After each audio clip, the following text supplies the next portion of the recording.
Assalamualaikum, kembali lagi ya teman-teman, bareng saya di channel Novan YK. Beberapa waktu yang lalu heboh ataupun viral video tentang pemalakan oleh oknum di Wisma Pademangan ketika PKW mau dijemput oleh keluarganya.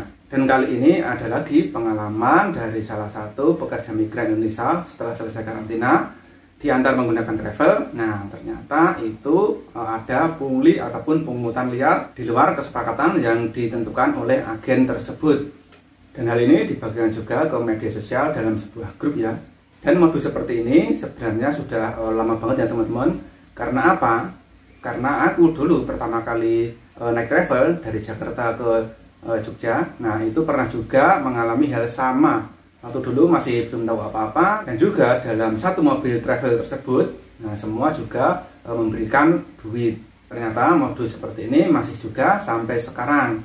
Nah, seperti apa pengalaman dari teman kita pekerja migran yang membagikan pengalamannya tersebut? Jadi postingannya seperti ini ya teman-teman.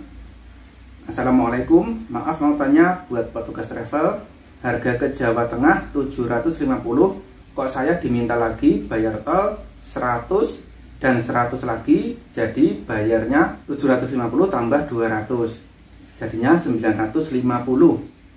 Kalau emang ada tambahan, kenapa nggak diterangkan waktu di agennya? Kenapa yang pulang dari luar negeri selalu dipalak?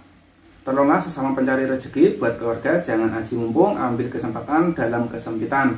Terima kasih. Jadi seperti itu pengalaman dari salah satu pekerja migran yang pulang setelah selesai karantina, yang tentunya ini menggunakan travel ya teman-teman. Jadi waktu itu ada 4 orang dengan tujuan Jawa Tengah. Nah, kemudian pas masuk tol, nah itu keempat orang tersebut dimintai duit lagi sebesar 100.000 per orang. Kemudian sesampainya di rumah, nah itu minta duit lagi sebesar 100.000. Nah, jadi totalnya 950.000 seperti yang dibagikan tadi. Dan mereka ini ngasih duit karena waktu itu sudah tengah malam ya, jam 11 malam lebih. Jadi mau nggak mau mereka untuk amannya ngasih duit. Jadi bagi teman-teman yang mau pulang menggunakan travel, itu harus selalu hati-hati, jangan asal memilih travel. Karena ada aja oknum yang memanfaatkan kesempatan ini. Kalau bisa itu dijemput oleh keluarga, nah itu yang paling aman.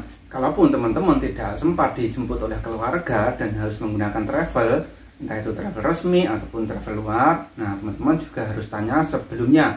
Misalkan pas mau daftar naik travel, nah itu biayanya berapa, biaya tersebut sudah termasuk apa aja. Nah misalkan udah termasuk tol ataupun makan ataupun yang lainnya, nah itu teman-teman harus tanyakan juga kepada agen tersebut. Jadi nanti ketika ada apa-apa, nah itu bisa langsung lapor biar segera ditindaklanjuti. Tapi biasanya kalau di Wisma Pademangan itu travelnya itu aturannya untuk harga yang tertera di daftar itu sudah termasuk tol dan bagasi juga.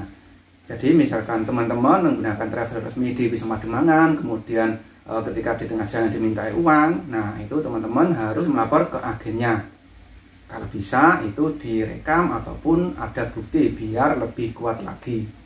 Kalaupun harus menggunakan travel luar, nah itu tentunya juga harus tahu seluk-beluk dari travel tersebut. Misalkan rekomendasi dari teman yang pernah menggunakan jasa travel tersebut, sehingga tahu seluk-beluk reputasi travelnya. Jadi untuk biaya travel resmi di Wisma Pademangan itu sesuai yang tertera di dalam daftar. Tetapi misalkan teman-teman mau kembali lagi ke bandara untuk daftar email, nah itu biasanya ada tambahan biaya lagi. Aku juga pernah tanya kepada travelnya, itu misalkan dari Wisma Pademangan menuju bandara itu berapa, itu sekitar 150.000. Jadi tambahannya sekitar itu ya teman-teman. Tetapi ada juga pengalaman teman-teman yang lain, nah itu yang sampai 200.000. Ya, mungkin ini harus tawar-menawar ya teman-teman. Jadi bagi teman-teman yang mau pulang ke rumah setelah selesai karantina, itu harus tetap hati-hati dalam memilih travel.